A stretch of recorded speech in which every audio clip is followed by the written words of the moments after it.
Alain Léjuste Kassonga est notre invité du journal. Il est juriste, publiciste de formation, chercheur en sciences judiciaires et assistant d'université.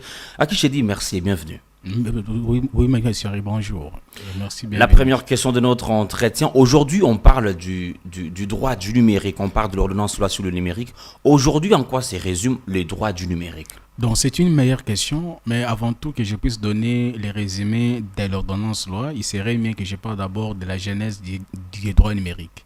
Vous savez que, comme partout ailleurs, les droits numériques que nous avons donc ici, ce n'est pas les droits qui a vu jour en République démocratique du Congo. Ça a d'abord vu jour en France avec les systèmes que l'on aurait dit les systèmes Safari. Parce que qui dit Safari veut dire tout simplement un système très automatisé des informations administratives et des répertoires industriels. Donc, c'est ce qui a fait que au travers ces systèmes-là que les droits numériques puissent naître. Mais en quoi se résument ces droits numériques? C'est parce que qui dit droit numérique veut dire aussi les droits des données. Et il y a deux types de données. Il y a les données qui sont personnelles et les données qui sont publiques. Alors, les données qui entrent ici, ce sont les données personnelles que l'État doit au moins respecter au travers d'une réglementation. C'est ce qui a fait même qu'on puisse avoir l'ordonnance loi numéro 23/010 du 13 mars 2013 portant code du numérique.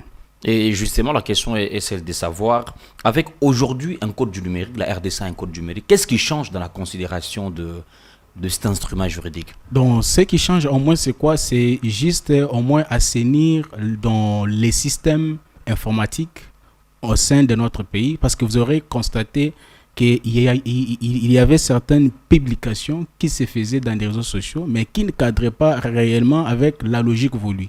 D'où, pour assainir ces milliers qui étaient très influents, il faudrait qu'il y ait une réglementation qui est l'ordonnance loi qui a été promulguée. Et justement, beaucoup d'analystes critiquent ces codes du numérique parce que la démarche n'a pas respecté, n'est-ce pas, la vie de la population. Il n'y a pas eu une vulgarisation, il n'y a pas eu une consultation de la population afin que l'on sache qu'est-ce qu'elle veut voir dans ces codes. Est-ce que ça serait aussi une faiblesse de cette ordonnance-là? C'est en réalité la faille que nous avons aussi soulevée. C'est parce que ces codes devaient réellement faire l'objet de débats aussi, et puis des vulgarisations, mais ce qui fait que la RDC, donc, nous ne savons pas par quel moyen, par quel mécanisme il a mis ça en fonction, donc sans réellement consulter au préalable les peuples congolais que nous sommes. C'est parce que c'est à nous que cette loi doit s'appliquer.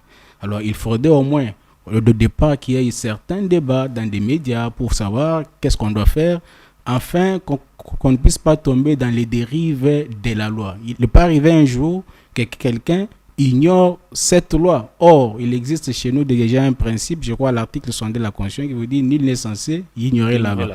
Est-ce que ces principes seraient-ils applicables à tous les Congolais? Parce que c'est un nouveau monde, un monde très complexe et très difficile, d'où il faudrait l'appréciation par ce peuple congolais. Mais comme la loi elle a été déjà promulguée et prise en compte, j'aimerais que si peut-être par les billets du patron du numérique aujourd'hui, il faudrait qu'on puisse tellement avoir des formations dans ce domaine afin de combler ces vides pour qu'on ne puisse pas tomber dans les dérives de la loi. Vous organisez une formation dans le cadre d'une plateforme sur les droits du numérique.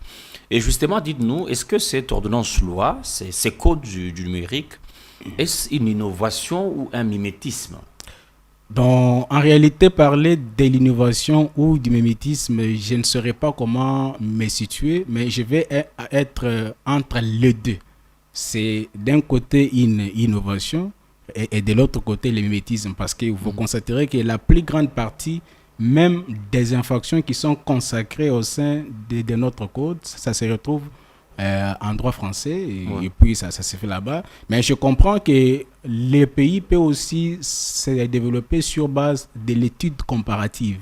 Parce que même en étant juriste, on fait appel au droit comparé. Si on voit que peut-être là-bas, la notion a beaucoup plus évolué et chez nous, c'est un peu un retard, on peut tout simplement se référer, mais tout en adaptant cela aux réalités que nous vivons aussi sur terrain, afin que la loi ne soit pas des façades, au moins ça. Parce qu'il faut dire qu'il y a des infractions dans ces codes, par exemple l'article 360 qui prévoit ceci, qui parle de l'infraction liée au relais d'une information fausse. Une information fausse, usurpation d'identité, article 351. Ma question est de savoir comment, voilà, avec des téléphones à Kinshasa qui sont parfois volés, voilà, des comptes Facebook mis en place, comment allons-nous savoir et connaître la source d'une information fausse qui a été relayée? Donc, je pense que le code a tout identifié. Lorsque vous partez, je pense que si je peux faire la lecture de cet article, c'est l'article 360 et puis 351, je crois. Vous me permettrez un peu. Donc, cet article vous dit clairement, donc, je ne suis pas même arrivé, donc j'ai ça un peu dans la tête. Il vous dit ceci, donc, quiconque initie ou relaie une fausse d'information contre une personne sera puni, je crois, d'un à 6 mois de servitude pénale ou soit d'une amende de 500 000 à 1 million de francs congolais. Alors, comment est-ce qu'on peut arriver à déclarer que non, il y a eu une fausse d'information? La loi dit l'élément matériel dans ce domaine-là, c'est tout simplement la personne victime qui a subi cette mauvaise information. Alors, comment peut-on établir cette information-là si, parce qu'il y a une deuxième infraction qui s'appelle l'usurpation de l'identité. Mais concernant les relais de l'information, on sait que non, si réellement on a dit, ah mais non, M. Henry a fait ça et puis publiquement par les réseaux sociaux, et cela a été vérifié que c'est vrai, ça constitue déjà une infraction. Et maintenant, dans cette disposition devait être ralliée à l'usurpation de l'identité. Parce qu'il peut arriver que non, monsieur tel X qui puisse écrire peut-être un compte, monsieur Henry Nguindo, alors que ce n'est pas monsieur Henry Nguindo. Alors il commence à publier certaines choses. Comment maintenant on peut répertorier cette personne? C'est ainsi que nous voudrons que l'État congolais puisse travailler beaucoup sur les mécanismes de l'informatique trop évolués, afin qu'on sache qui les fait et qui ne les fait pas. Parce que si vous partez même dans certains pays, vous verrez que non, tous les téléphones sont codés. Dès que vous faites une chose directement, vous êtes appréhendé que non, cette histoire, ça s'est fait à Gombe, à tel endroit où il a été publié. Donc tout ça c'est fait. Mais chez nous, nous avons encore les petits retards. Mais je crois avec les nouveaux patrons, il fera des sommiers pourvu qu'on puisse être à la grande hauteur, afin que la RDC se place aussi parmi les pays qui vont mieux faire à ce que les codes numériques s'appliquent dans toute son intégralité. Alain Le Juste Kasonga, vous êtes juriste, publiciste de formation. Dernière question de notre entretien. Est-ce que vous avez des recommandations à l'endroit du ministre du numérique? Est-ce que tout ce qui est dit dans ces codes est réaliste? Donc, quelques recommandations que je peux faire, parce que tout ce qui est dit n'est pas la parole de l'évangile. Il y a certaines choses qu'il faudrait beaucoup plus revoir. Si vous partez dans d'autres États, comme la France, vous partez même ici, je pense, notre pays voisin, le Congo-Brazza, il y a une loi sur les numériques, il y a aussi la loi sur la cybercriminalité. C'est parce que la cybercriminalité, c'est quoi? C'est le contraire du numérique. Donc, dès que vous partez avec certaines atteintes aux médias, à certaines informations, à ce moment-là, vous tombez dans la cybercriminalité. C'est parce qu'on ne peut pas parler du numérique sans la cybercriminalité qui nous offre même sur les terrains qu'on appelle les cyber et des espaces. Alors, j'ai beaucoup aimé parce que quand vous partez à l'article D de cette ordonnance-loi, on définit ce que c'est